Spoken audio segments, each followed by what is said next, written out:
to the people who signed up. Just a reminder to keep yourselves on mute, but you are welcome to unmute whenever you want to make a comment or argue with us. We like it a lot.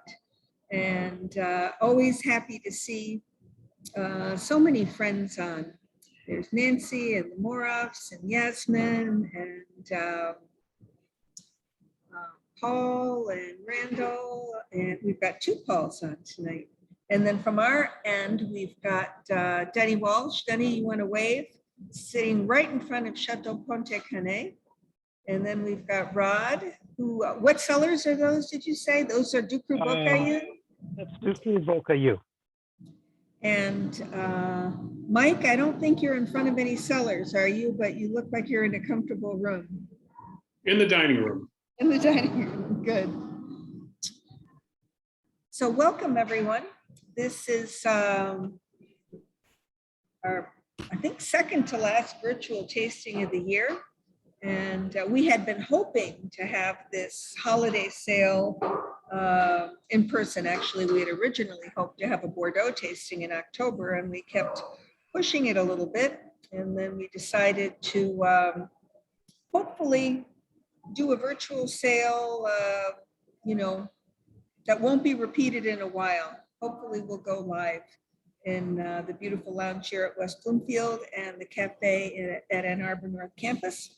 I think I know everyone, but just to overstate the obvious, I'm Madeline Triffon, the Happy Sommelier for Plum Market. We've got Denny Walsh and Rod Johnson, who are our beverage coordinators for Oakland County and Ann Arbor, respectively, and Mike Pfeiffer, who is the wine team leader from Ann Arbor West. And a little bit later, I've had Jorge promise he was going to jump on and say hello.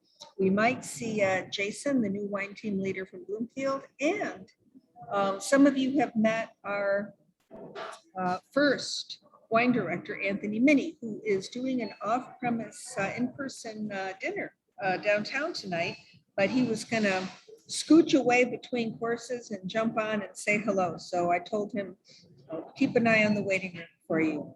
So again, cheers to everyone's good health and good cheer. Hope you're staying safe and enjoying what I think is Michigan's best time of year. This blazing sunshine and cool weather and no humidity, right?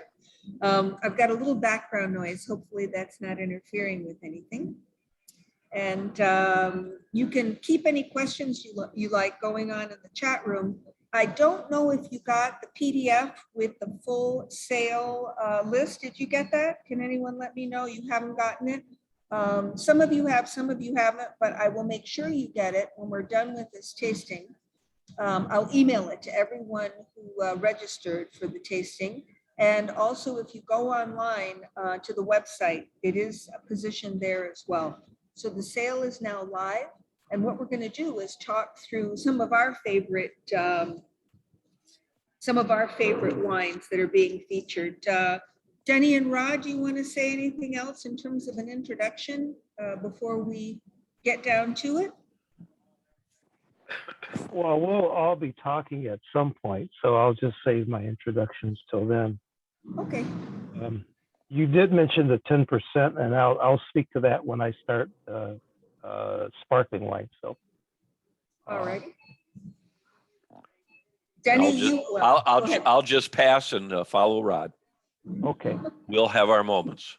So, Madeline, are you going to go through the basics of how this sale, how people can actually order wine? I think one of you should go through the basics. And do you want me to try to pull up the website? I didn't do that earlier, but I can disappear for 1 second and see if I can pull that up, and we can see it online. Hold on a second. And while I'm doing that, maybe you can give them the short version of how this works, because it's not a sale of wines that are in the store.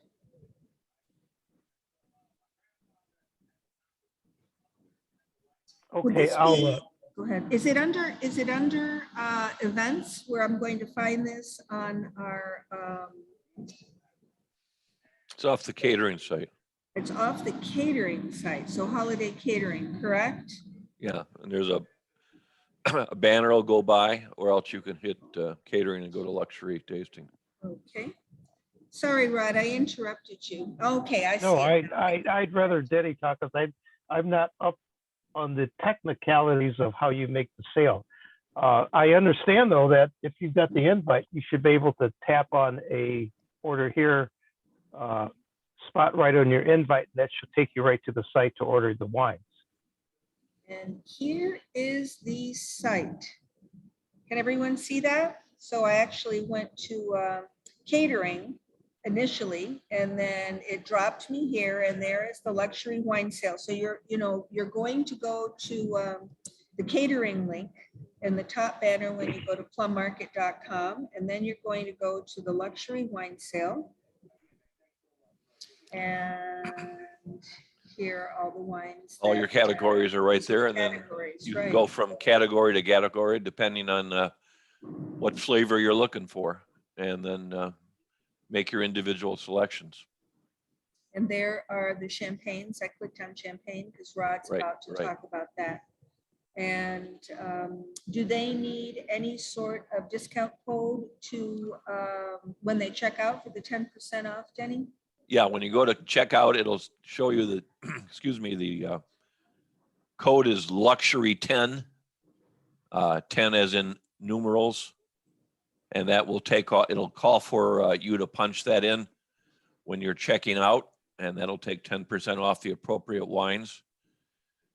And that's going to apply to all the wines other than the majority of the sparkling wines. Is it luxury case sensitive, capital LU, or does it matter? I just did it all in capitals and then did 10. That's And what it I saw worked. it as originally. So Okay, and the numeral, and just 10, correct? the numeral 10, no space.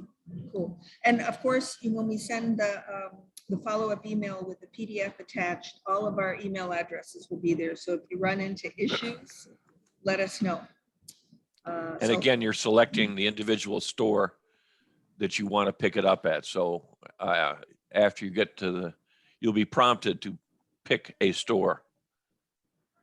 And we would hope that that would be in many cases the West Bloomfield store, of course. But wherever it's most convenient for you to shop, and they'll give you a time period when you can pick the wine up. And Travis is who's on. Thank you, Travis. Travis is without a doubt, hands down, no contest. Well, definitely wildly more tech savvy than I am, and probably all three of us. So I think, Rod, you do a pretty good job, and Travis is telling us it should not be case sensitive. There we go, luxury tenants in the Okay. chat room. And if you want to correct us or redirect us on anything, Travis, don't be shy about unmuting. And I'm going to go ahead and pull up the PDF so you can talk about the champagnes. Does that sound like a plan, Rod?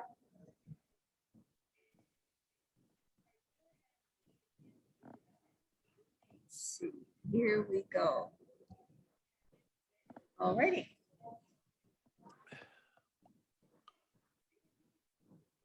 You're going to have to unmute yourself, Rod.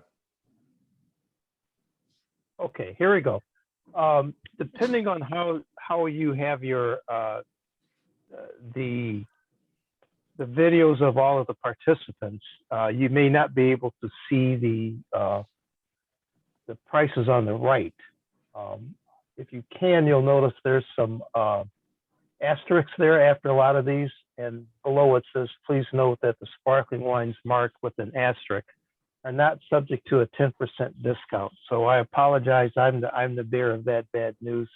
The reason being is that that as you know, the country's under siege with just shipping problems, and it seems to be worse in sparkling wines as a whole, champagnes in particular. There's not a shortage in champagne, but there is a shortage of waste to get the wines over to us. Plum has had to go out and pull in all our markers, and we started this back in the summertime, knowing this was going to be a problem, and here we are. It is a problem, but we've gone out of our way, and we've made our purchases. We've elbowed people. We've done everything we could bring in as many as we can, but we don't have an endless supply because we're the target of a lot of even other restaurateurs and retailers who like to buy our stock. So we want to save this all for our guests.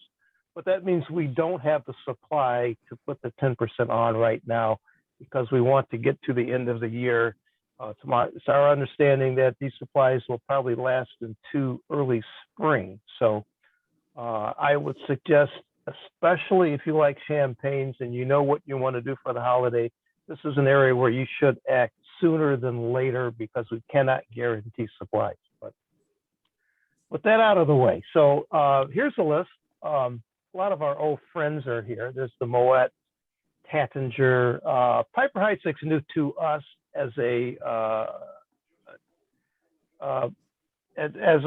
retailer who likes to sell high-end champagnes. If you saw that little bit at the beginning, you'll see that the package is gorgeous. It's called a lipstick wine cooler. Piper's still one of the great names. It's just that you can't sell them all, and this one looks so good to us that we tried the wine and liked it. This is pretty much the standard cuvee. It's got, I believe, about 50% Pinot Noir, 30% Pinot Meunier, and 20% Chardonnay.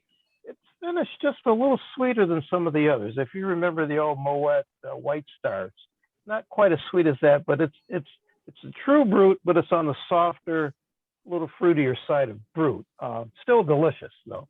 And as I said, the package is gorgeous. If we're going to gift it, you'll make a lot of friends doing that.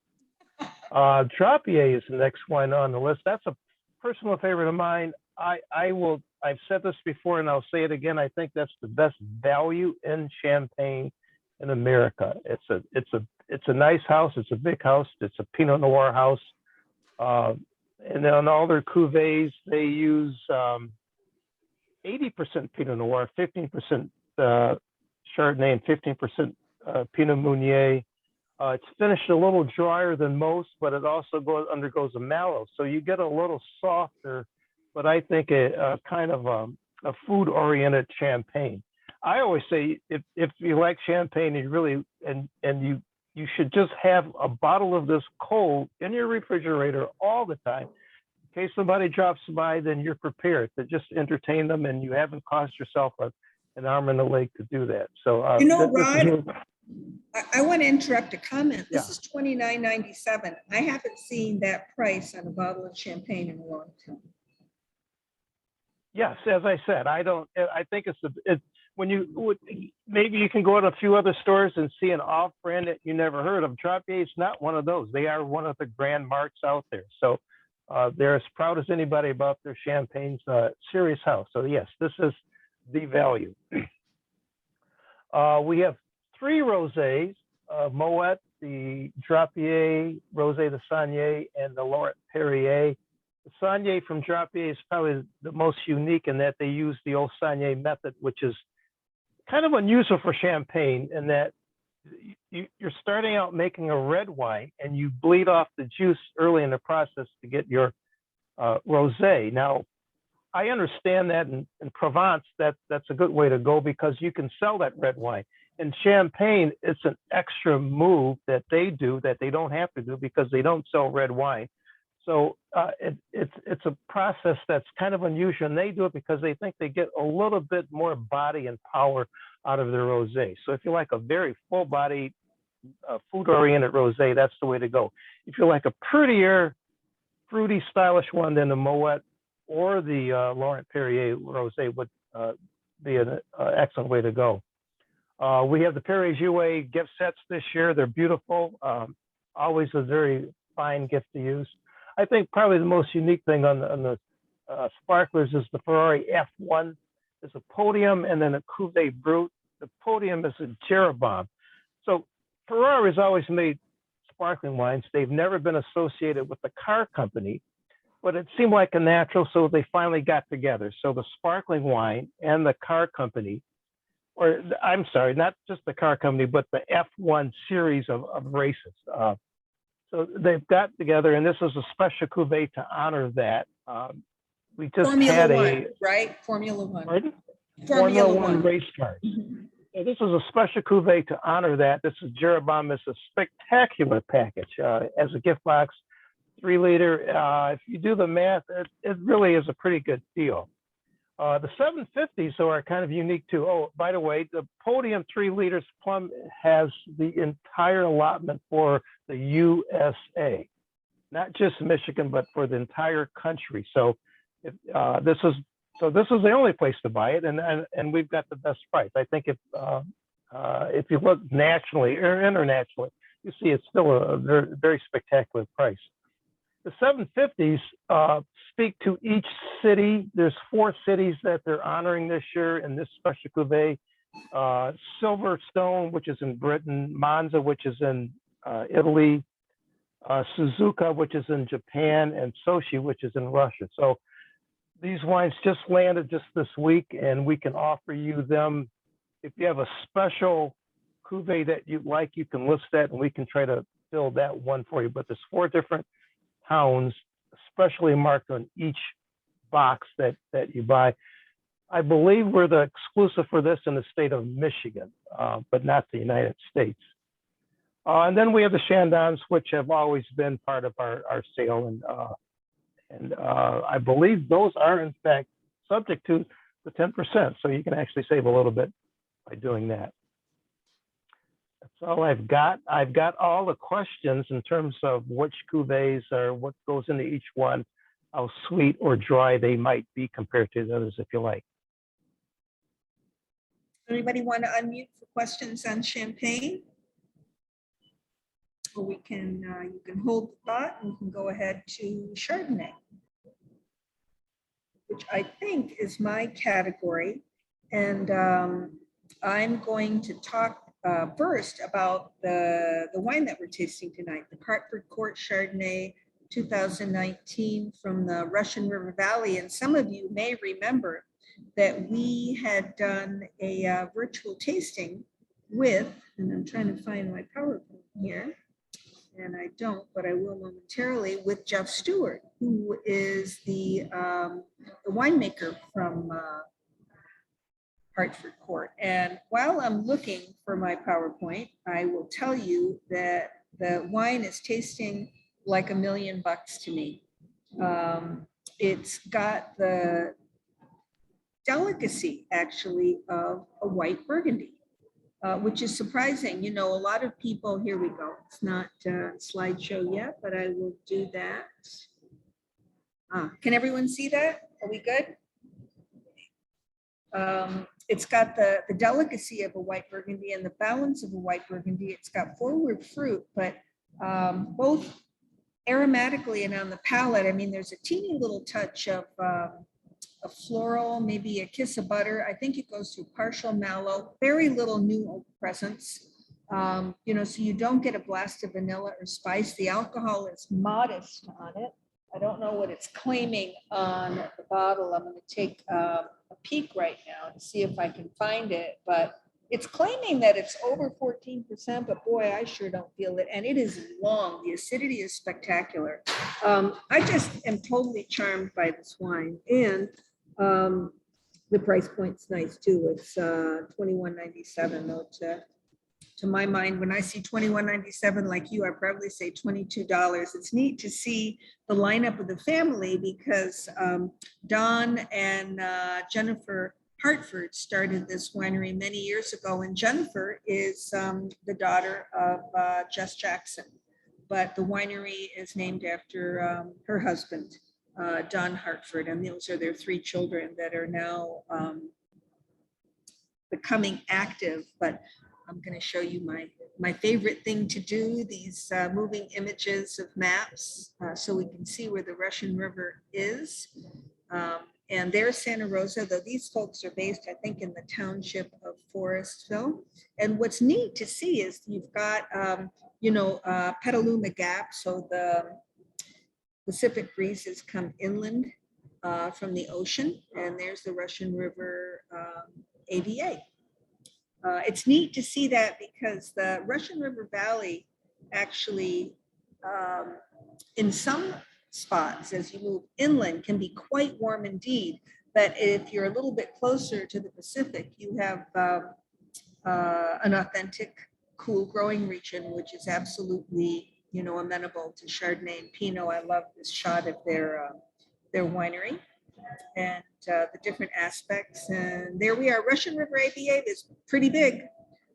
These are some of the vineyards that they pull from. They have ownership of several vineyards, but they also buy from growers, and they specialize in Chardonnay, Pinot Noir, and also Old Vine Zinfandel. And they have a really impressive plot right near.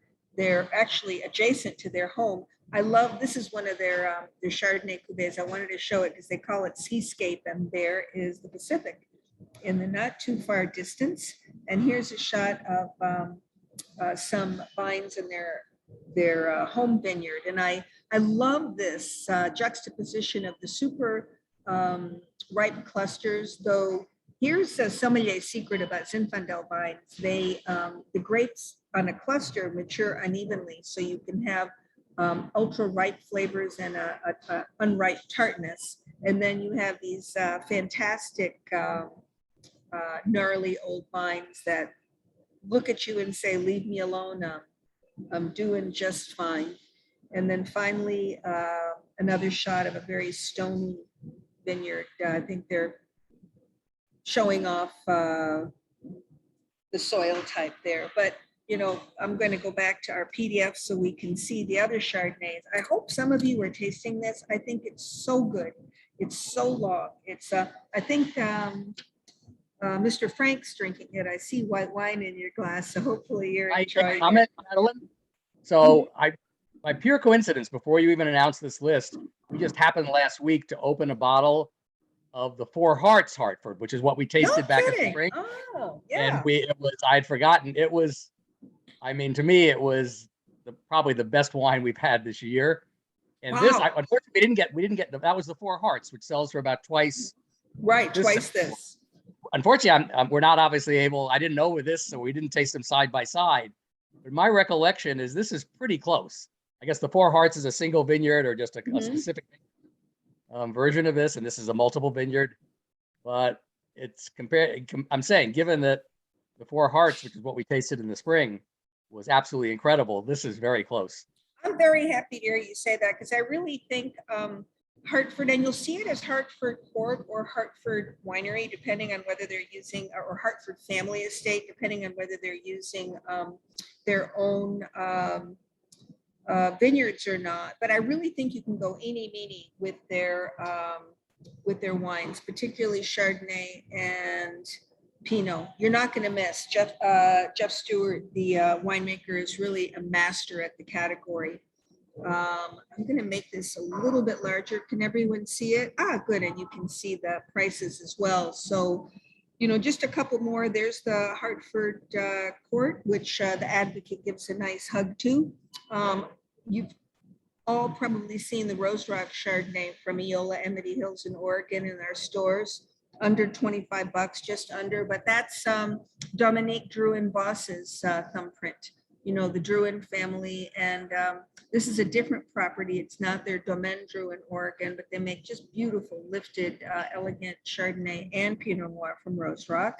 And then, a little cluster of white Burgundies here, and, several of them are very reasonably priced. This Henri Perousset Macan Village from KLWM, Kermit Lynch Wine Imports, is one of our great successes. And if you like, unoaked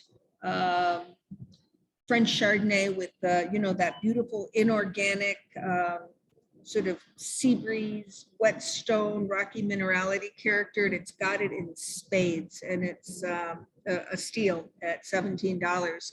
Another couple of personal favorites are the one right underneath it, the Louis Latour Montagny, which I think is very rounded and has a nice satiny mouthfeel. And if you jump down here and you feel like spending a little bit of money, there's Dominique Drouin's hand on both Merceau and Chassagne-Montrachet. Still well under $100, but white Burgundies have, they're getting a little bit precious in terms of their price point, but these are accessible, and I think it's hard to beat her mastery of Chardonnay, not only in France, but in the United States and the Pacific Northwest as well.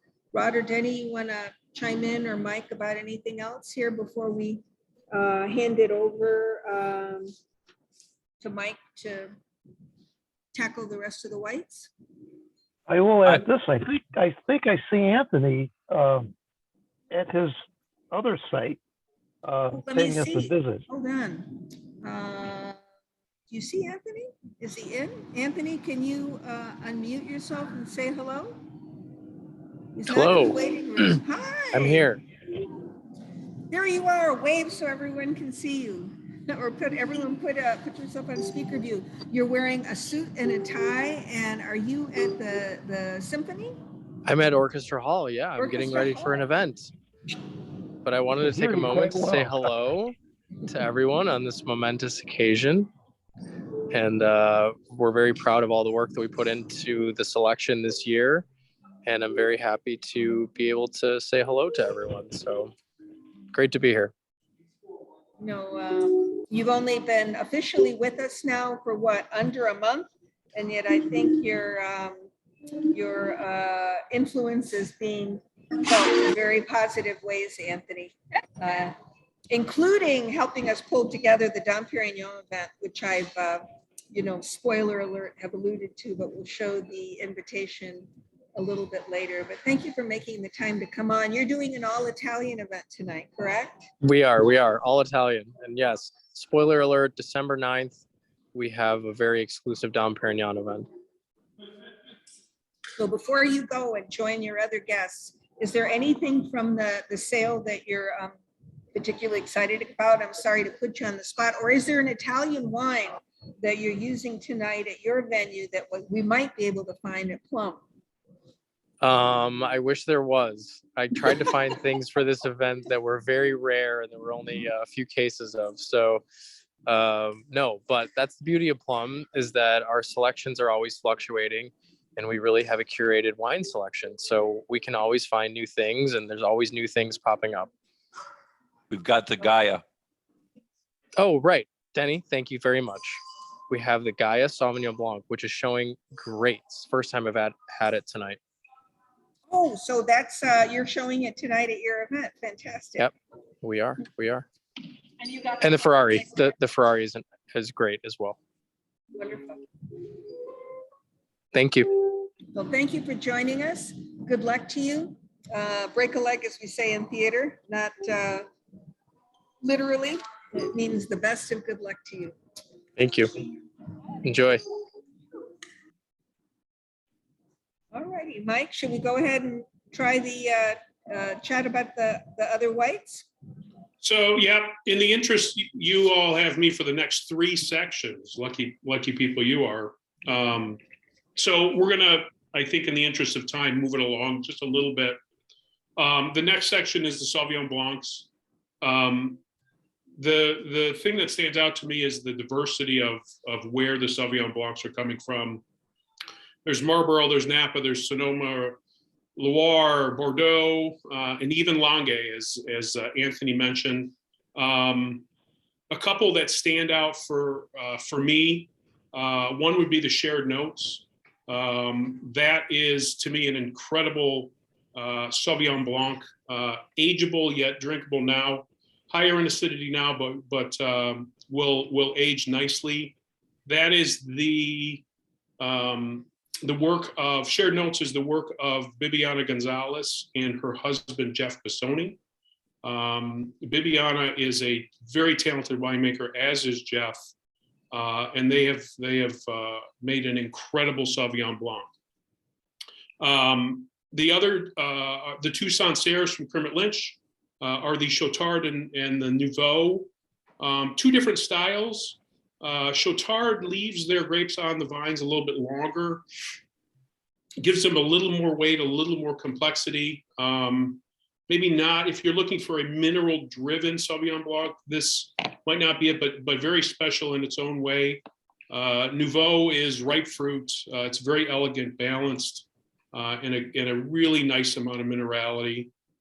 The last Sauvignon Blanc on the list, I will call it a Denny special. He was able to get this in, and that is the Gaia. Angelo Gaia was the first winemaker to plant Sauvignon Blanc in Piedmont. And this is, if I'm gonna guess most of you have never had a Piedmont Sauvignon Blanc. This is one that's well worth seeking out. This is also at a great price compared to national prices for this. Denny did a great job procuring this. He fought tooth and nail for a great price, and it's very well represented when you take a look at what the prices are nationally for this wine. Well, let's play in with the big dogs in terms of like, top white Bordeaux price point wise, but Yep. it's glorious Sauvignon Blanc. Yes, it is. So I think you'll see a lot of diversity in this section. Some old favorites and some new entries, I guess, which always makes it exciting. I don't know if anybody else has anything to say before I move on to unique whites. I will simply chime in for the other premium New World Sauvignon Blanc. I adore shared notes. I think if you're a Sauvignon Blanc fan, don't even hesitate. Any vintage I've had, any cuvee, you just put your nose in the glass and it's like, the angels are singing. Go for it on unique whites, Mike. All right, unique whites, more acidic, more mineral driven, very food friendly wines. What was interesting to me was there's three Rieslings from different areas of the world. Pusey Vale is from Eden Valley. Eroica is from Columbia Valley, and then the Truck and Dunoff is from Germany. So what you get are three different styles of Riesling. The Pusey Vale comes from a producer that only makes Riesling. That's all they do is Riesling out of South Australia. The 2020 is a fantastic example of what they can do. I think it's got some nice ratings, if I recall. But Pusey Vale has been a favorite of mine for a very long time, and the 2020 vintage is fantastic. The Eroica, most of you may know, was launched in 1999. It's a labor of love between two great producers, Dr. Lewson from the Old World and Chateau Saint Michel in Washington. And it's got classic green notes of green citrus and lychee and petrol. It's a little more medium bodied. It's got great acidity that balances a little bit of sweetness to it, but it's a wonderful example of Washington Riesling done with a little Old World style. And then lastly is Dunoff, the Trucken. So this is dry. This comes from two sites in Oberhausen. This is clean. This is flinty. This is linear. This is a great mineral-driven Riesling that will go really, really well with a lot of dishes. In addition to all of that, the Gruner Veltliner, we do very well with Gruner Veltliner at our store in Ann Arbor, and I would invite you to try the Franz Etz. And then the Grand Bazin Albarino. Grand Bazin makes fantastic Albarino that is well worth seeking out and trying. I want to point out that Franz Etz Gruner Veltliner, at the top of that section, that is a 1 liter bottle. So you're getting a lot of wine for $16.99, correct?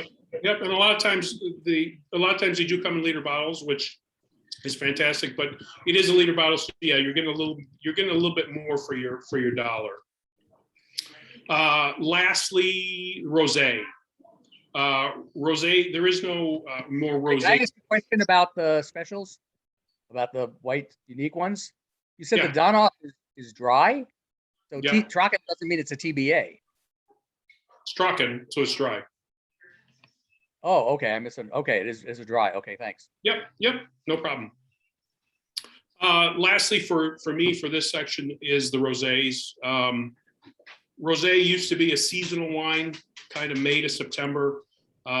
thankfully that has kind of gone away, and rosés are fantastic year round. They're particularly fantastic in the summer, but they're also great at Thanksgiving coming up. These are all French rosés, many from Kermit Lynch, and three that stand out for us. Fontaine Gris de Gris is a year-round rosé that we sell very well in Ann Arbor. It's 90% Grenache Gris, 5% Carignan, and 5% Mourvedre. If you like this, take the extra 10% off and grab a couple bottles and save the money. The Domaine Gros Noir Rosé, the Bandol, we talked about our touchdown with Anthony when we did the virtual tasting with Anthony. This is Bandol that used to be sold to Domaine Ott. That represents kind of the quality of the grapes they grow. And in 1997, when Elaine Pascal's dad had passed away, he decided that he wanted to make his own run at a commercial Bandol, and he did. And Anthony told a great story about Elaine as a monster of a man. He's the Herculean Provence wine producer that makes Bandol that is vinified in stainless steel. And it's ready to drink now, but will age for quite a while. Lastly, Chateau Civen, the Beaujolais Village Rosé. There's only 2% of Beaujolais produce used for rosé. This is quite a fan favorite in Ann Arbor. I think Jorge and I had been sold out of it for months now. It comes in and it goes out quickly. Unknown to us, Denny had been hiding a few cases up in West Bloomfield. So he has made this, we were lucky enough that he's made this available to us. So all of you who love Civen, it is available again on a kind of a limited quantity, but it is a beautiful rosé of all Gamay. Thank you, Mike. I'm trying, and I know you're putting up with my playing with this PDF, but I'm trying to get it in a larger font with the prices accessible, and I'm failing. So that's why I'm going back and forth. Denny, you want to take the ball on American Pinot Noir and Red Burgundy? And when you get to the Thierry and Pascal Matreux Bourgogne Rouge, I got some nice pictures to show. Thank you, Mike. Thanks, Matt. I'm, as Mike said, we're at the risk of not having enough time. We'll run through this fairly quickly. And I'm sure people are interested in getting to their second glass of wine, which would be the Matreux Bourgogne. So perhaps if you've got a bottle, and you'll notice right off the bat that it represents a modern style of production. It has a screw cap, which is not something that you generally see from a lot of Burgundy producers. So the first thing you get on our list of Pinots are four Oregon Pinots. And these have been fan favorites for our store and for most of the Plum stores for a number of years. And I would just say that it's in 2020, there was some serious challenges in Oregon. We read about it a couple of years ago with a lot of smoke and a lot of damage. And so in some cases, for instance, we got a letter from the Domaine Drouin. Neither of their properties, either Domaine Drouin or Rose Rock, are going to produce any Pinot Noir in 2020. All their Pinot Noir went into a rosé that they released under the Cloudline label, which is a less expensive label. It's sold out. And so we're going to be nursing 18 and 19 and then jump into 21. So if you are a fan of Pinot from Oregon, buy it when you can. I'm not sure that all the people will be doing that kind of thing, but it's going to be a challenge. So I would certainly mention the Rose Rock Zephyrin is a single vineyard property and one of the best Oregon Pinot Noirs I've ever tasted. And it continues to be that in this current vintage. And I would strongly suggest you take a look at that.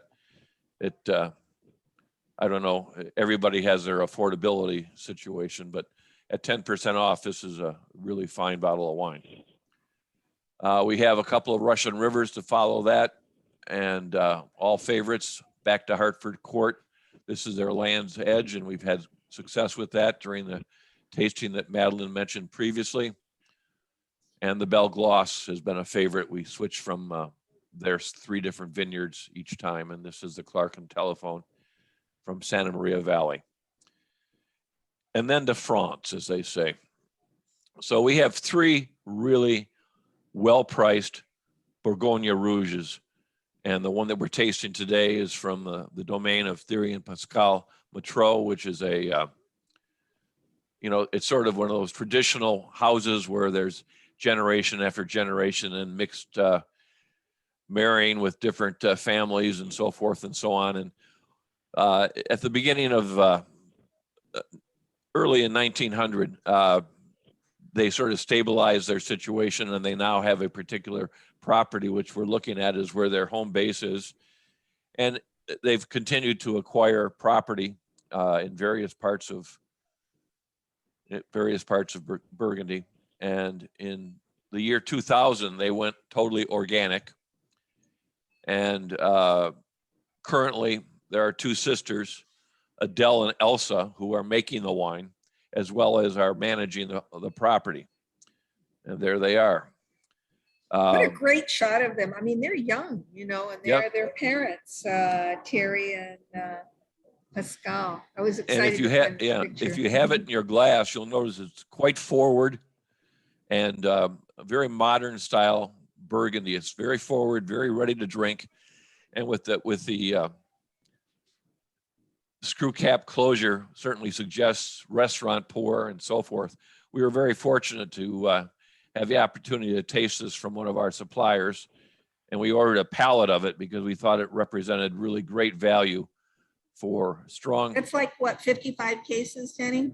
56 cases to divide amongst the stores. I want to show this to show us where we are real quick, if that's okay, because I think it's neat to see where Burgundy is located. So we're in Eastern France, and I think their home base is Meursault, because they're originally known for Meursault, right?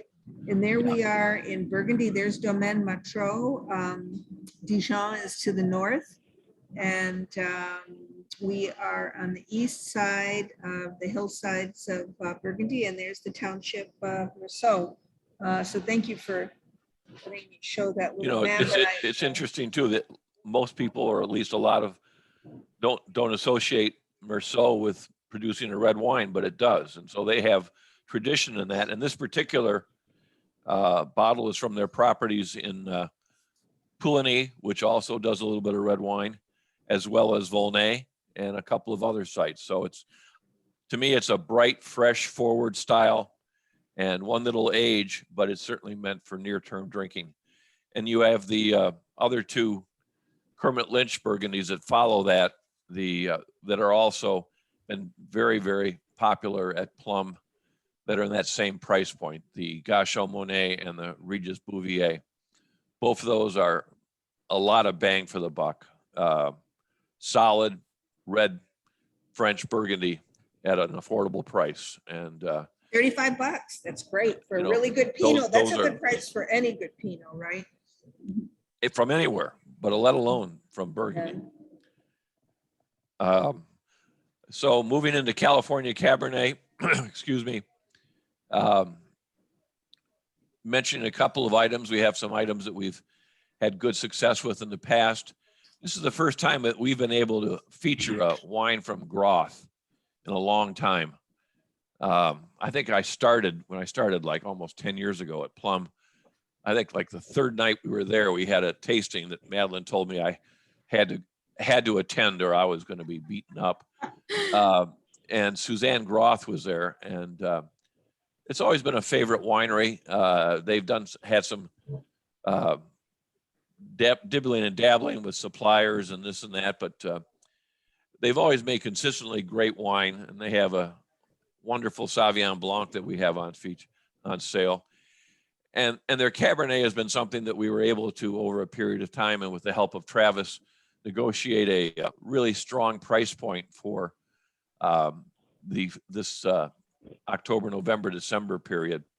So we're able to bring the wine down to $49.97, and this is just an exceptionally drinkable and yet also age-worthy bottle of Napa Cabernet from a very popular producer, and we're real pleased that we're able to offer that.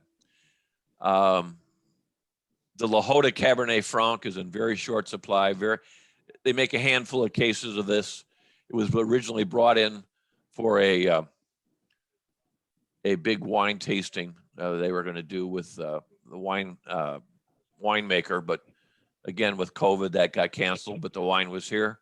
It sat in a warehouse for a while, and we ended up buying the 5 or 6 six-packs that they had. And if you're this is pretty spectacular Cabernet Franc that'll last another 20 years. It's not inexpensive, but certainly if you're looking for something unusual and hard to find, this is it.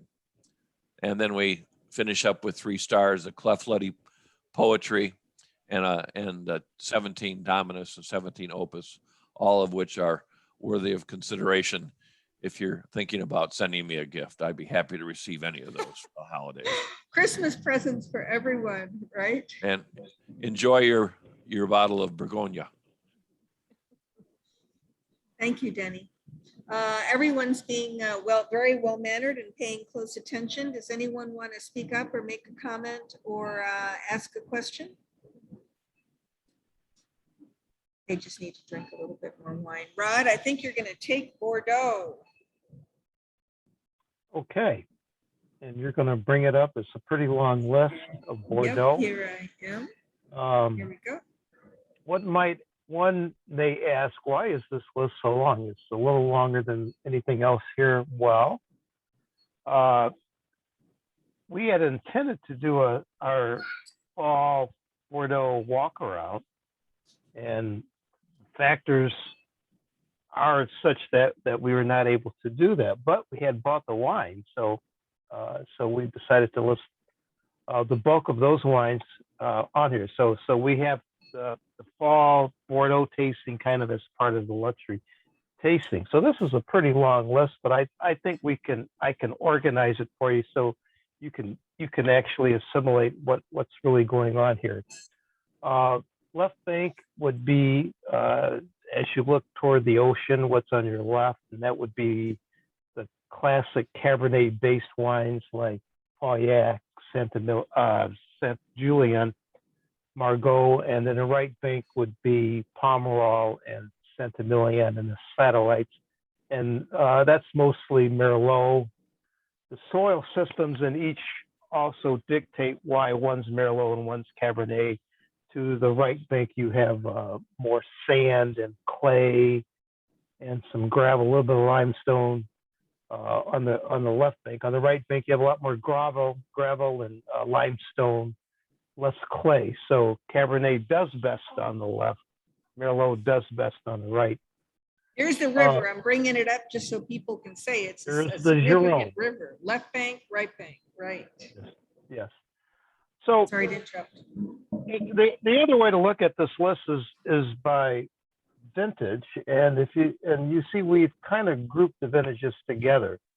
They go from 10 up till 18. Bordeaux's in a historic run of great vintages. So if you like Bordeaux, now's the time to buy. If you're not aware of Bordeaux, now's the time to buy, because some great wines are happening almost every year. Let's start on the left bank. I looked at a list the other day, and it went over the last 30 years, and so that takes us back into the 80s. And it said that on the left bank, they felt that the best vintage in that stretch was 2016, followed by 2018, followed by 2010, followed by 2019, then 2009 and 2015. Now, these are the top 6 vintages. All those vintages are great. There's some great vintages that didn't even make that list. But let's just start out with, on my list, these 18. It's a fairly new vintage, just came out this past year. And I'm going to try to describe each vintage in one word or two words, and I would say with 18, I would call that vintage devastatingly attractive. The wines are spectacular. They came out of nowhere. Everybody was talking about 16s and 15s, and the 18s came along, and when they hit the market, people were overwhelmed about how forward the vintages are. I would suggest that you try 18s. You can try them right now because these wines are like young stallions. They just jump right out. They have personality. They're all over the place, and they're soft, and they just drink well. So the wine that if you haven't opened it yet, you should do now, and that's the Blasson d'Isson. So that's the wine that I have right here, and we opened a bottle this past Tuesday, and I was stunned at how easy drinking that wine is. It's a blend of, it's the second wine of Chateau d'Isson, and I'm going to get into this, what I mean by second wines. Blasson d'Isson's 65 Cabernet, 35 Merlot, and the rest is, that's not much left, but that would be Petit Verdot. 30% new barrels aged 18 months in oak. I get a lot of black currants and blueberries, a little bit of cassis, and a little bit of nuttiness, but the tannins are silky smooth.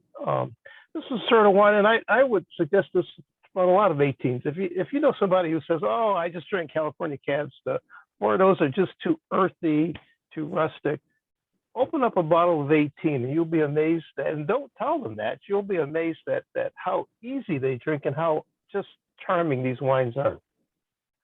I want to explain something about the list, because this was my bad, Rod, and it's not evident, but this chunk on top are the 18s, and I probably should have spoken up and said with the Bordeaux, we should have put the vintages left justified so it'd be obvious. And then this next chunk are the 16s and the 15s. And then down here, we've got some 10s. So if you're looking for the vintages, look within the wines. Thank you for letting me interject there for a sec. So as we go through the 18s, some of my favorites are Sénéjac. Sénéjac's been a wine that all of the plums, all four of the Michigan plums, have liked down through the years. We bought it in the 15s, we loved it. We bought it in the 16s, we loved it. We bought it in an 18. And again, the wine is just a little more forward than it has been in the past years. I mentioned the Blasson d'Isson. Léoville Barton 2018, second growth, fabulous wine every year. It's as elegant and as sophisticated as any Saint Julien will ever be. I also will note the Felon Segure. That's the Saint Estèphe. Saint Estèphe is in a glory period right now. The wines used to be stern and earthy and just too mineral, and they're picking a little later, and they've scotched just a little bit more fruit. So some of the most charming wines now I see are coming out of Saint Estèphe. So it's an area that if you like Bordeaux and you haven't been drinking it, you should go back to that. Let's go back to the Blasson d'Isson. There's that. There is the Le Griffins, the Pichon Baron. There's the Le Petit Eau Lafitte, and the Le Pagodes, the Cas de Co, which is a 2016. All four of those wines are second wines, and they are the second wine of a Blasson would be Chateau d'Isson. Le Griffins is Pichon Baron. Le Petit Eau Lafitte is Eau Lafitte, and Le Pagodes is Cas d'Estournel. All of those are rated gross, with the exception of the Grave. But what happens in the second wine is nowadays that Bordeaux can fetch the kind of money that when they go through the harvest, they make their wine, but then they go through a second time and they make the final blend, and they have very rigorous standards, and that makes the main label. What doesn't make the main label typically goes in the second wine, which is really all of the same wine. It's all of the stuff gets made at the same time, so it's not like it's an inferior plot. It's just something that just did not work out for the main label. They don't give it as much new oak. In this case, it's about 30% new oak, and they age it, let's say, from 12 to 18 months. So you're getting a wine that's geared to be drunk young. And that's the beauty of the 18 vintage, and the beauty of these seconds is that you don't really have, you aren't expected to put the wine away for 10 or 15 years. You can drink it young and be happy that it's showing well, because eventually, if you had the second wine versus the main wine, you may not be able to tell now, but as the years go by, then the main wine will come out. And so I think that's happening here. Savvy buyers will always do that, especially for when you have a precocious vintage like 2018. This next section, we get into the 16s and 15s. From a personal point of view, I think the 16s are so classic to Bordeaux that Bordeaux lovers will just like the 16s a little more than the 18s, but I'm talking about maybe in 10 years. Right now, I think the 18s just taste better. If you want to drink something right now, I think I take an 18 over 16. But I think the 16s, with age and with just airing, will just become that great historically classic vintage, not to be missed. I think the 15s, though, are right there too. I think the 15s are a little softer, a little heavier, a little denser, more geared for the U.S. palate, where the 16s are more geared for the European palate. We have a couple wines in here in the 16s that are just those wines. Ducros Volcaillou, I'm sitting right in front of their cellars right behind me. And Ponte Canet, both those wines got hundreds. They are legendary wines. So if you're looking for a legendary wine, and I would not say just buy it and take it home and drink it for the holidays. If you do, just let it breathe for about a couple of hours. But they will be historically fabulous, great wines, legendary wines, the kind of wines that your kids will say, wow, it's a great thing you bought that. So it's a true standout. As we go into some of the other 15s, I also like Aubage Liberal. Claire Lurton was here, did a tasting for us not too long ago, and she always makes beautiful wines, classic Pauillacs. Pauillacs have that nice minerality, and this really stands out from that point of view. Now let's just jump down to the 10s here. I mentioned the top vintages in the last 30 years. 10 is one of those. This is a rare situation where you get a great vintage just now coming into its prime. It's just now hitting that. So if you want to open it now, that's perfect. I would let these wines breathe for about a little bit, and that will let them open up a little bit more. I would also decant them, just look at the bottom and see, just let them stand up for a few days and see if you need to decant that just to avoid the sediment, or sometimes it opens up the wine. Of the three here on the left thing, I think the Brainier du Cru is a little more charming, but the Lascombes and Melisco are just thick, rock solid, full-bodied wines that are just amazing, powerful, and amply stated wines, broad-shouldered wines. So again, the 10s, if you want to try what Bordeaux is all about, great vintage, just hitting its prime, those are the three. Let's just jump over to the right bank, and I'll start out with the last wine there, the Couvance de Jacobin. That's another 2010 from the right bank. All mostly Merlot. If you ever go to Saint-Emilion, it's the best city in Bordeaux to visit because it's the architecture is spectacular, and Jacobin is a convent, and it actually is spectacular just to go there. That is, while I check my notes, because there's so many wines here. I have it as 85% Merlot, 10% Cabernet Franc. It's pretty, it's soft, it's ripe, and it's just luscious right now. Let's jump back to the 18s. The same group that rated the wines for the last 30 years on the right bank, they felt that 2018 was the best vintage in the last 30 years, and 16 was right behind it. Oddly enough, the 19s and 20s are coming up, and they may be as good, if not better, than these 18s and 16s here. I love Bonnog. It's a classic Pomerol. They treat their wines as if it were one of the $300 or $400 wines. They use a lot of new oak there. It's a luscious wine. I should mention that the Latour Pomerol, the Trotanois, and Bel Air Monage. Those four are owned by the Moex family, who also own Chateau Petrus. They only pick the best estates to buy and to be associated with. They treat the wines just as all if they were Petrus, and as a group of wines, they're stunning. They are fabulous. And if you look at the Trotanois and Bel Air Monage, even though they're 17s and one could poo-poo that vintage, extremely luscious wines, great depth, great power. They just stand away from the vintage itself, and they become just their own entity. What was the third estate that they own, Rod? I didn't catch the third one. Trotanois, Bel Air, Monange, and Chateau Latour Pomerol. Quince. Latour Pomerol, sorry. Quince, the third wine down, and Latour Pomerol are the other two. Okay, great. Sorry, didn't mean to interrupt. A sleeper in there for now, but look out for it in years to come, is Croix la Brie.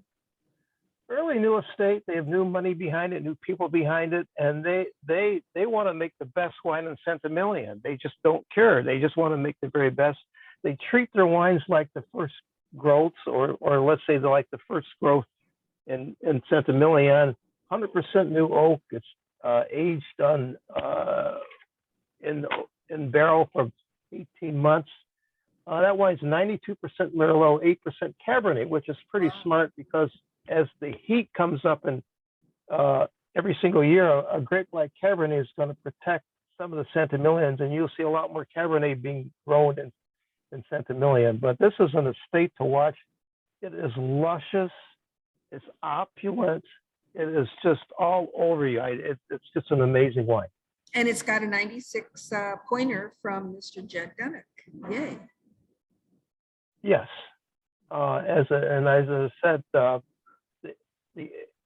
here the 18s were the big stars, but the 16s and the 15s were two vintages that really are they aren't giving any, they're conceding anything to the 18s.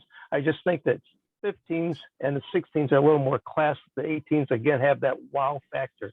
Again, you drink them right now, and it's unbelievable how good they can be right off the bat. You know, you did truly a masterful job in holding all of our hands through this. It's basically a significant Bordeaux sale that could stand on its own merit, but as you represented it correctly a little while ago, we had to tuck it here because we, didn't end up having our in-person tasting. But I have to tell you, from the outside in, I am so proud. I think there are very few stores in the United States that would offer this range of spectacular vintages. And if you look at the right column, they're ranging from what, $22 on up to what's our nosebleed level is it Ponte Cane, or up to 280. But there's something for everyone here. And thank you for being heartfelt and professorial at the same time, Rod. I strongly suggest, and I mean this quite sincerely, if you have any specific questions about Bordeaux, and I don't think you mind my saying this, but Rod will be openly copied in our follow-up. Ask him, because he's visited. He's, and has tasted these and is happy to opine even on a deeper level. If you like, I really would suggest his counsel, and Denny's as well, who's sitting in front of Ponte Cane and is going to talk about Beaujolais, the Loire, and the Rhone, right? There you are. You have to unmute yourself, though. Well, Denny's unmuting himself. I have a little story about Du Cru Bocayu, which is behind me. I had the great fortune to go there for the 2016 premiere, so I got to try these wines out of the barrel, and it was hard to get into Du Cru. They had a big parking lot, and people were just going everywhere. And there was a parking lot attendant who was trying to direct traffic, and there was one car, I believe it was a group of Japanese were just having a tough time. So he came up, and he's a Frenchman, just went right up to the car and spoke Japanese to them and got them to where they needed to go. And I thought, wow, just to park cars and do crew, you've got to be multicultural and know all of the different languages, which is amazing. So we did get into Ducru, and they poured us little samples of the wines. They pour you about an ounce and a half, and you drink the wine, and you can either spit it out or drink, and they suggest that you spit it out. But what you did not finish in your glass, they made you pour it back into the trough and went back into the barrel. Seriously? Seriously. So I always say, you know, there's a little bit of my DNA in the 2016 Duke Crew. I don't. They probably don't do that now because, you know, this was pre-COVID. So nowadays, I think people would shriek at that. But back then, that was not a big deal, and it was for health. There was no health issues around that. But just it is. I have a personal attraction to that wine because there's some of me in it. Well, holding Hey, that, Denny, I will not meditate on that too much when I open a bottle of Ducru, but it's good to know that somebody we value and know is safe to share his DNA because he's a fine human being who's involved in this Bordeaux Chateau. So on that delightful note, Denny. Yeah, I'm not sure how to follow. I'm not sure how to follow that. You're just going to jump into I'm going to Beaujolais. dump my wine right now. So we have a sort of a hodgepodge selection of Beaujolais, Loire, and Rhone. Not because there aren't a lot of great wines, but because we had a lot of Beaujolais. So this is we have that start out with a bottle of the Charles Jouget Chinon, which is 100% Cabernet Franc from Kermit Lynch. We've had the bottle a couple of times. We haven't had it recently, but if you like this particular style of Cabernet Franc from the Loire, I would strongly suggest you give this one a try. Beaujolais, two of our favorites producers, the Chateau Civen, which my esteemed associate, Mr. Johnson, said is one of the finest young Beaujolais he's ever tasted. We have that, again, not in a lot of quantity, but we have that available, as well as a Dijon Moulin Avant. These are two Cru Beaujolais that I think represent Kermit's great selections and the high quality of the 2020 vintage in that particular area. We have a handful of Rhones. The little La Solitude Coterone is a great, honest little bottle of Coterone. Lots of flavor, great vintage, very inexpensive, great everyday wine with your middle of the week buffet at home. The sleeper in this group is that the Perrin Vinsorbs, which is really a overachiever, sort of a unknown little area that produces really great wine. And for the money, this is an extraordinary bottle of wine. If you want a substantial step up from Coterone and yet not pay for one of the more expensive crus, this is something to certainly take a look at. And then we have a couple of really nice Chateauneuf de Papes from friendly producers that we've dealt with before. Domaine Fontaloupe, as well as the Perrin Les Senards, which is not sure if you want to call it the second label from Beaucastel, but it's their younger vines that go into that. So say, Denny, a great Chateauneuf du Pape for, under $40 yep, is a buy. And it tastes like Yeah. Chateauneuf du Pape. And it tastes like Chateauneuf du Pape. So that said, I think what I'm going to do is power through the Italians, but if you've got the Barolo and you notice the price point, it is not a typo. What is it? 97? 34. 34.97. This is, how did you get this price point? Who got this? I won't tell you. I'm just stunned by it. Well, 15 is a spectacular vintage in the Piedmont. And it's, if you go to Chiarolo's website, they've got a lot of different cuvées. Tortoniano is not a crew. It's not a single vineyard. They're drawing from different vineyard sites, but they are celebrating the Tortonian type of ancient soils, which are classically marl and clay, something that you see in France as well, but also limestone, which is pervasive in this particular area of Barolo. And I've been playing with it for the last half hour, and I got to tell you, it's totally classic. And virgin and mature Barolo. And if you look at the wine at on an angle against a white surface, it's got that glorious pure ruby red in the center.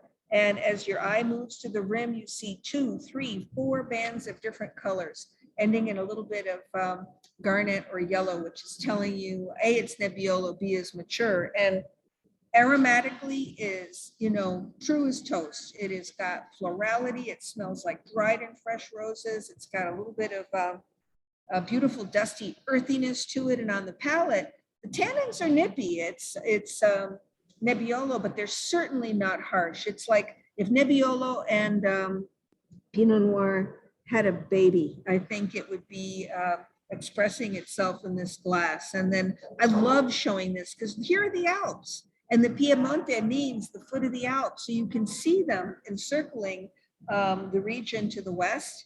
And there is where in Barolo, where Chiarlo is located, though I think they're actually a little bit further south in terms of their winery. It's a gorgeous shot of the township, and it shows you, look at all the different aspects. It's just staggering to me. I've been lucky enough to be there once where the vineyards are small and you have all sorts of slope positioning.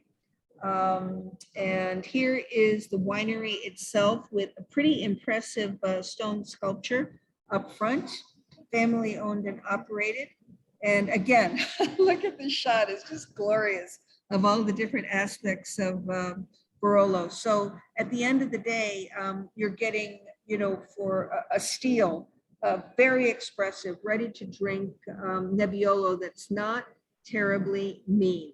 And that is uncommon in 15s that are crus and are perhaps a little bit more pedigreed. And looking at the rest of these Italians very quickly, the first one, Alegrini, which is famous for Amarone.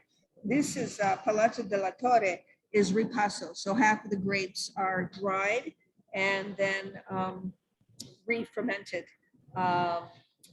with the other half of the wine to produce this wonderful little kick of slightly extra alcohol and kind of an verging on overripe, but really delicious character. And another one I wanted to point out was this Tenuta di Bizerno Il Pino, because this is a classic super Tuscan from the coast, from Maremma, which is coastal Tuscany, but significantly south of Bulgari, of Sassicaia fame. And that is, we seem to have a Cabernet Franc theme going on. Cabernet Franc dominant with other Bordelaise varieties as well. Super elegant. I think, Rod, you wanted to speak a little bit to the Tolani legit. Legit? Sure. Legit comes from the Chianti classical region. It's all Cabernet. So it represents an emerging area in Italy, in Tuscany, where Cabernet is getting its own reputation. For many years it was Sangiovese, and then it was Merlot. Now we see Cabernet, and it's done really in the Tuscan fashion. So it's not California. It certainly isn't Bordeaux. It's kind of its own little area of the world. The most fascinating thing about this wine, though, is if you look at the bottle, there's a picture of a guy on there who's playing the piano. There's no mention of him on the label, and the guy happens to be Thelonious Monk. Thelonious Monk, in my mind, is the greatest jazz pianist ever, and there can be arguments about Gil Evans, or Oscar Peterson, but Thelonious was part of that group. So in my mind, what you should do is go on YouTube, find Thelonious Monk in Italy, because he was in Italy in the 60s, find Straight No Chaser and play that. And while you're playing it, drink the legit Cabernet, then you'll have the union of wine and music together, which it should be. And it's a fabulous bottle of Cabernet, by the way. Wow. Wow, that makes me want to, drink and listen as soon as we get off this call, which I'm enjoying as much, if not more than anyone else. Aren't my colleagues great to listen to? Make my day. I think we're going to jump into Spain. Mike, are you taking that? I know that Jorge has promised to talk about Chile and Argentina, but I don't know if he's managed to get on. Spain is mine. I'll be quick because Jorge's been texting me to be quick. So he's ready to, Jorge's ready to pontificate about Chile, Argentina, and natural wine. One of his. So real quick. What a treat. Real quick. So there's a good mix in the Spanish reds. Caceres Reserva is if you will, a value Reserva that is done really, really well. It is a fabulous bottle of wine. The Muga Reserva comes from it's a family firm founded in 1932. They really the Reserva is half their production, fermented in oak vats. They use the interesting thing is they use the highest of quality in terms of technology and all their toolings, but they're the only winery in Spain that employs their own master cooper and a team of coopers for their barrels. And that's Muga, right? Yep, that's Muga. And for me, Muga is just consistently year after year after year a great bottle of Rioja. Over to Humilia, the Juan Gil Blue Label, mostly Monastral, lush. A little bit of mineral, a good amount of acid to balance it out. Great wine for a steak. The two Priorates. If you're not familiar with Priorat almost died. I think late '80s. Madeline, you can. No, absolutely. It was like resuscitated, in the middle of our lifetimes. By folks from originally from Rioja who were scouting around for old vines to buy, and voila. And they found it, and it's the best part about Priorat is actually the terroir. So what you're going to get is wine that's full of black cherry, that's full of licorice. It's Grenache, Carignan blend mostly, but then there can be some Merlot and Cab involved. But it's the crushed gravel, mineral terroir driven aspect to it that is really, really interesting. It's not a very big area within Spain, but they produce really interesting wines. And the two producers we have are fantastic producers that we've carried for quite a while. And they're killer Cabernet alternatives for people who are looking for something that's opaque and concentrated and has grip and black fruit. I frankly find them, for the most part, more interesting than Cabernet because they've got the minerality you're talking about. Yeah. They're really, I'm just a Priorat, fanatic. Thank you for championing them. Lastly is the Macan Clasico. This is a Vega Sicilia comes to Rioja. So Vega Sicilia is more known for their wines of Ribera del Duero, but they've teamed with, about 10 years ago, they started to team with Benjamin Rothschild and quietly purchasing land in Rioja Alta. And now they have, they make a fantastic Rioja. They do not use American oak, which is a little bit unusual for Rioja, but it's mineral infused fruit. It's discrete oak, medium bodied, perfumed red fruit, chewy tannins, and some purple fruit to go along with it. A wonderful bottle of wine that actually we do very well with over in Ann Arbor West. I think those last three wines you talked about would make killer Christmas presents. I've got my thinking cap on about that because they're premium but not nosebleed, and they over deliver in their price points. And I would say of the three, probably the Macan is the most stylistically accessible to everyone. Right, but the Priorat, if you've never had a Priorat, I highly recommend at least trying one out. And I think you'll be, it's not geeky, but it's a thinker wine, and it's there's the minerality to it is fantastic. So Jorge is on. Can you wave, Jorge, so we can see you, or everyone can put you on? There you are. Wow. And he's got his cap on and he's ready to rock and everything. Thank you for being on, Jorge. You Good have, you have 90 seconds.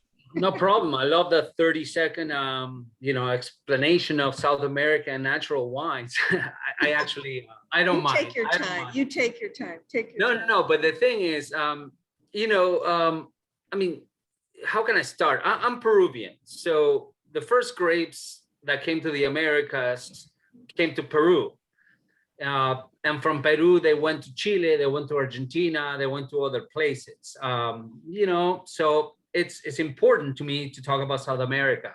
And I'm gonna make it very quick because Catena is the first producer that we're talking about. And I remember having a Catena tasting a while back at Ann Arbor North Campus, and tasting 6 or 7 of their wines, including the Altas, including some of their higher ends.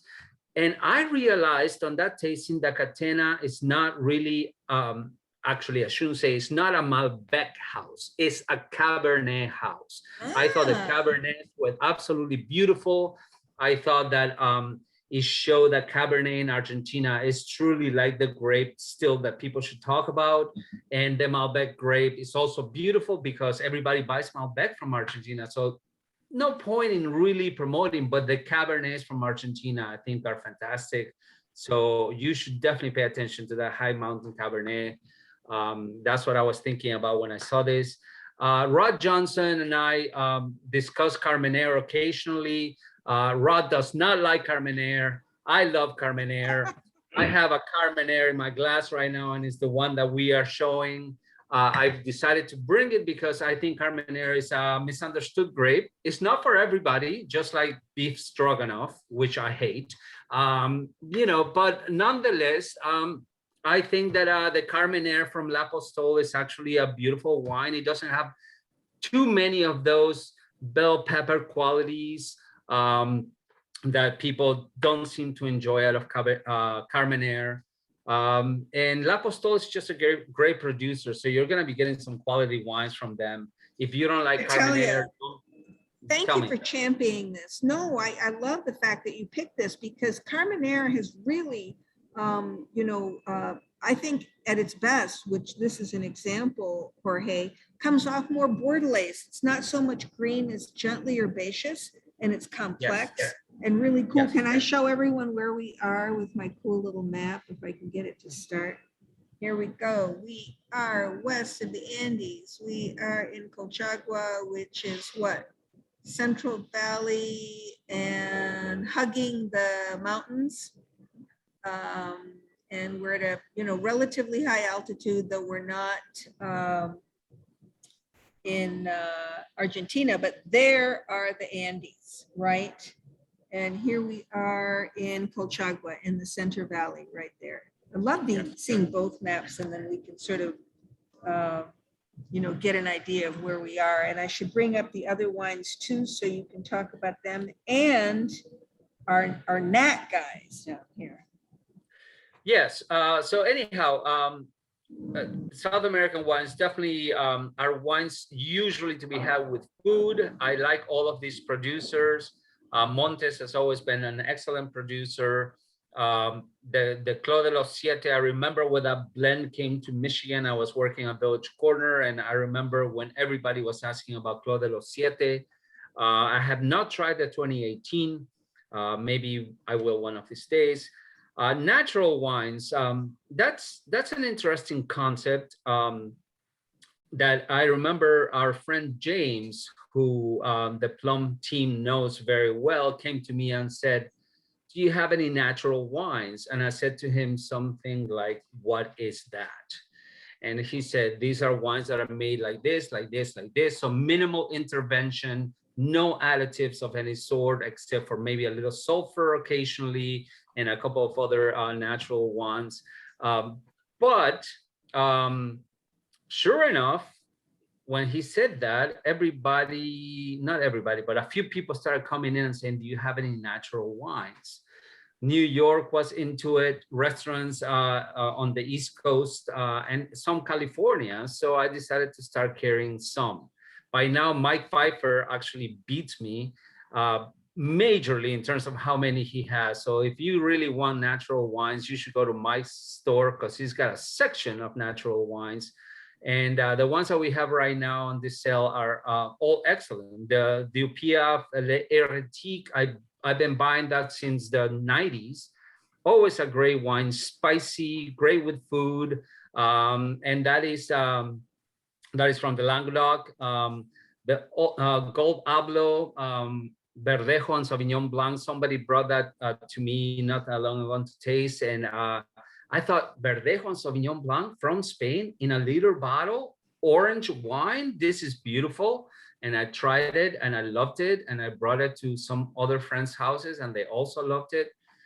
So that's one that I would definitely say at least get one bottle just to try. And it's a liter for 20 bucks.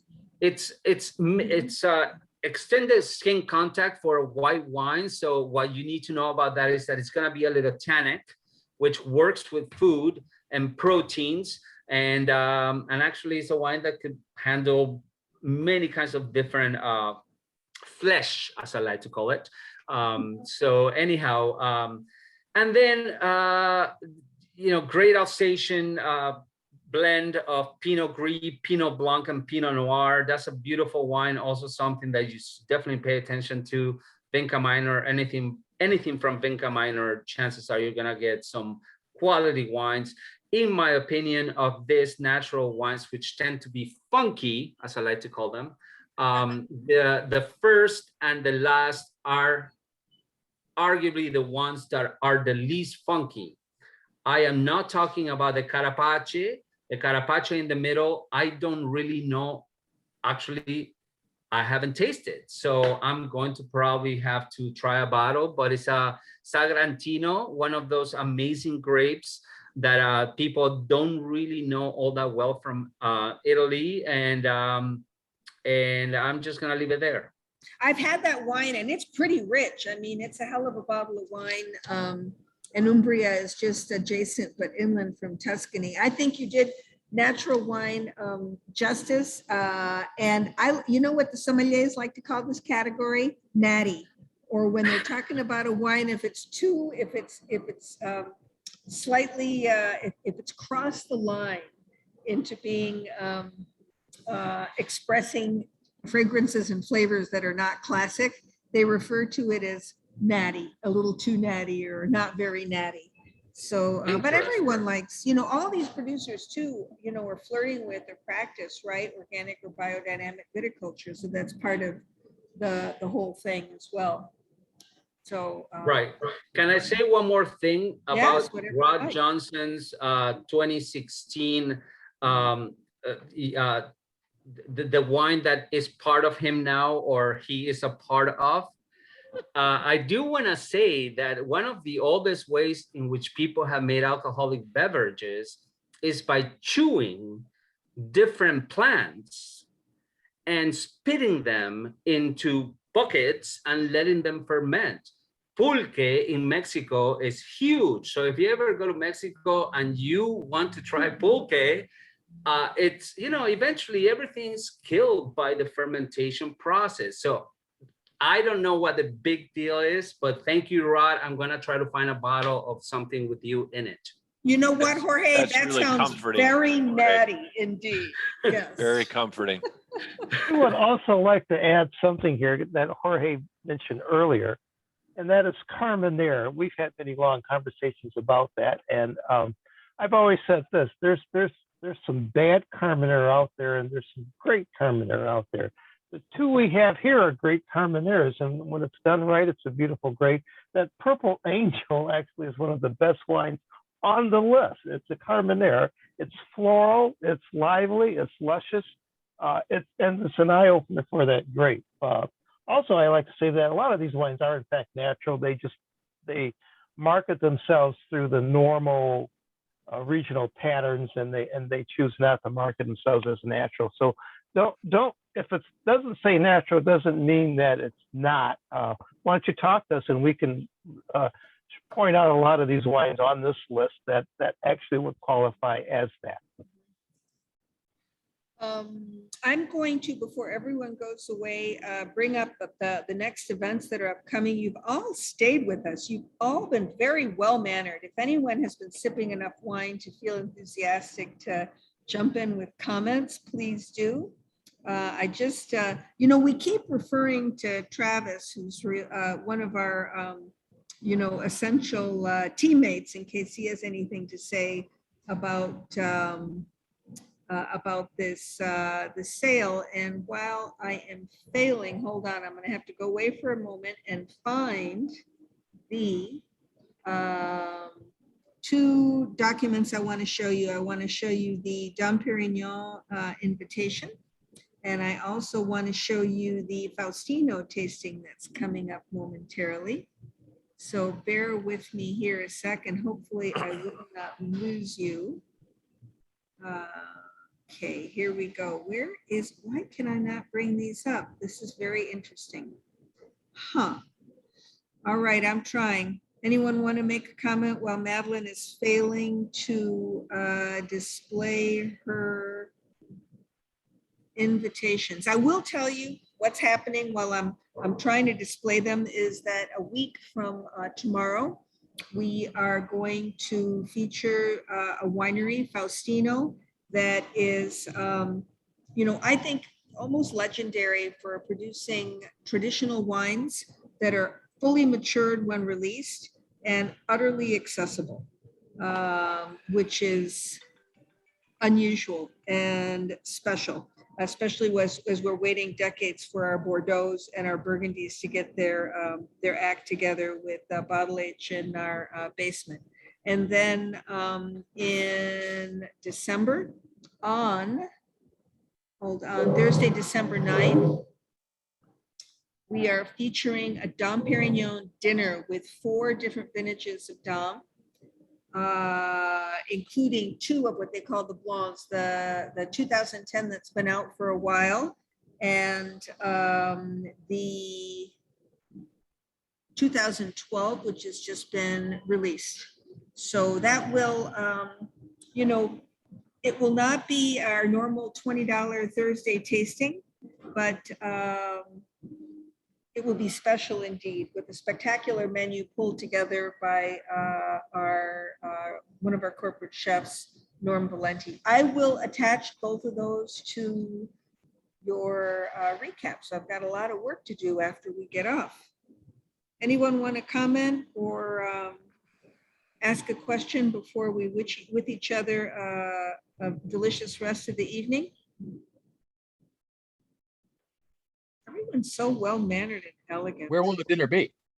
The dinner will be at the West Bloomfield Plum Market in our newly renovated lounge/cafe. It will, be a pretty impressive retool of the aesthetics of the space. I'm sitting in it right now, but Dom Perignon, the house, refers to the 2012 as Dark Harmony. So they are encouraging us to use black linen and white flowers, which we're going to.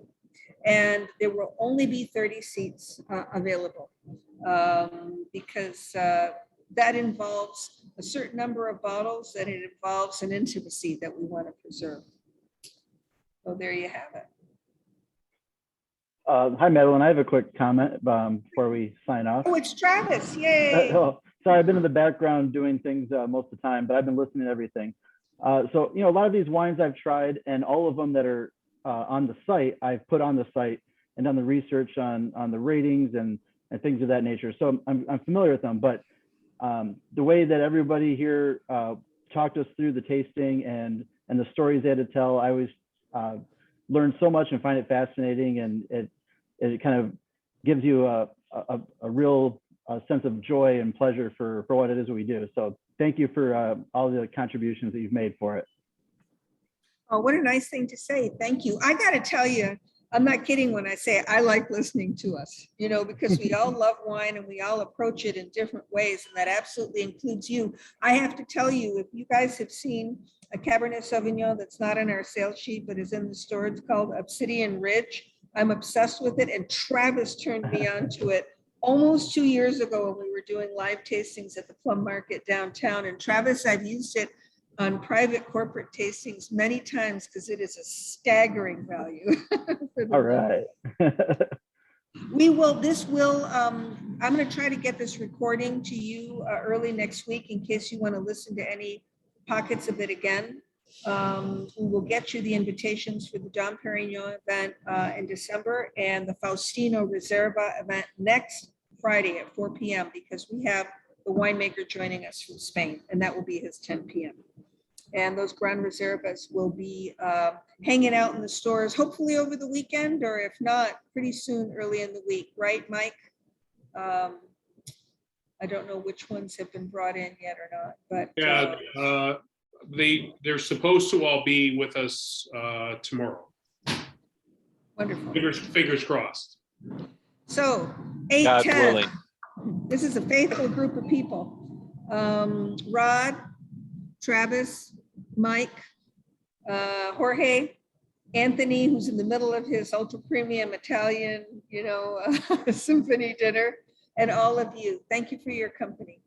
You know, nobody's in the back of the room on virtual tastings. And right in front of me is Paula, who is manning the West Bloomfield department tonight. Thank you so much. We really appreciate your support. Don't forget about meditating on that Bordeaux list, man. And, you know, reach out to any of us, but especially Denny and Rod, Mr. Ponte-Canet and Mr. Ducru, if you want any insider info on Bordeaux. And I hope you have a spectacular weekend, and we'll see you next Friday. All the best, everyone. Thank you for your attention. Thank you. Thank you for your insight.